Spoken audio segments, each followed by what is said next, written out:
RSUD Doris Silvanus Kalimantan Tengah mencatat hutang rumah sakit sebesar 120 miliar rupiah. Hal ini diduga karena terjadinya ketidakseimbangan antara belanja dengan pemasukan rumah sakit sehingga menimbulkan defisit sejak 2023 hingga 2024. Untuk informasi selengkapnya, saat ini kami telah terhubung bersama wartawan kami dari Tribun Kalteng, Ahmad Supriyadi. Rekan Ahmad, silakan laporan Anda. Ya, baik, terima kasih Alinda dan selamat siang Tribuners dimanapun Anda berada.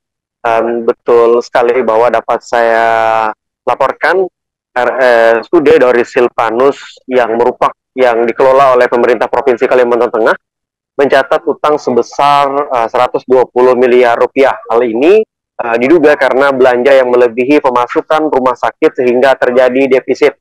PLT Direktur RSUD Doris Silvanus, Suyuti Samsul, mengungkapkan bahwa defisit tersebut terjadi sejak 2023 sampai 2024 atau sebelum ia menjabat.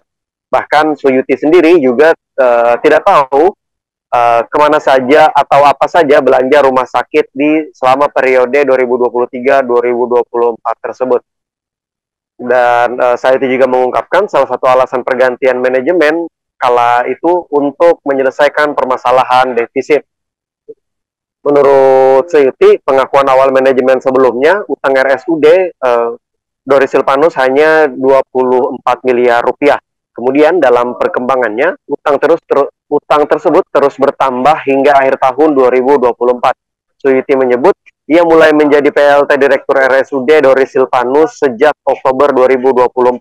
Pada Desember 2024, kata Suyuti, diketahui utang RSUD Doris Silvanus mencapai 87 miliar rupiah. Kemudian pada 31 Desember menjadi 117 miliar rupiah. Sehingga Suyuti pun meminta agar BPK melakukan audit dan ditemukan bahwa utang RSUD mencapai 120 miliar rupiah.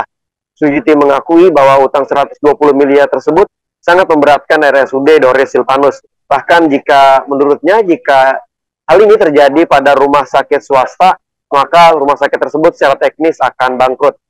Untuk menangani masalah utang ini, RSUD Doris Silvanus mengalihkan beban belanja operasional ke APBD pemerintah Provinsi Kalteng. Misalnya, listrik yang sebelumnya dibayar rumah sakit, saat ini pemerintah provinsi yang membayar, sehingga biaya untuk listrik tersebut akan digunakan untuk membayar utang rumah sakit Doris Silvanus. Lebih lanjut, Suyuti menambahkan sejauh ini utang yang telah dibayarkan sebesar lebih kurang 60 miliar rupiah. Suyuti juga memastikan bahwa stok obat di RSUD Doris Silvanus mulai bertambah walau belum sepenuhnya lengkap. Meski begitu, untuk obat penyelamat nyawa sudah banyak yang tersedia.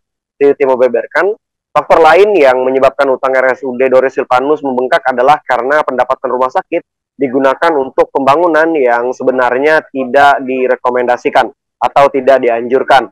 Suyuti menegaskan, meski memiliki utang cukup banyak, pelayanan RSUD Doris Silvanus tidak terganggu. Ia juga membantah bahwa terjadi tunggakan honor tenaga kesehatan selama 7 bulan. Suyuti menyebut untuk 2024 yang belum diselesaikan hanya tinggal bulan Oktober dan juga bulan Desember. Meski mengakui banyak yang mesti dibenahi, Suyuti menjanjikan bahwa permasalahan utang di Doris Silvanus ini bisa diselesaikan pada Oktober 2026. Bahkan Suyuti juga menyebut pada saat itu RSUD Doris Silvanus akan mendapat surplus. Baik Tribuners, mungkin itu yang bisa saya laporkan. Saya kembalikan ke Alinda dan juga rekan-rekan di studio. Baik, terima kasih rekan Ahmad untuk laporan Anda dan selamat bertugas kembali. Untuk melengkapi keterangan kami pemirsa, berikut wawancara bersama Suyuti Samsul, PLT Direktur Doris Silvanus. Jadi begini, saya hanya menduga-duga ya, karena belum ada investigasi secara khusus bahwa mereka berbelanja melampaui kemampuan pendapatan rumah sakit. Ya. Nah, kalau belanja itu melampaui pendapatan rumah sakit, tentu terjadi defisit. Ya. Dan itu defisit terjadi sejak 2023 sampai 2024 ya. Nah, salah satu alasan penggantian manajemen lama itu karena defisit itu. Jadi saya diminta oleh Pak Gubernur untuk menyelesaikan masalah defisit karena itu waktu ada ancaman demo lah. Download Tribun X sekarang, menghadirkan lokal menjadi Indonesia.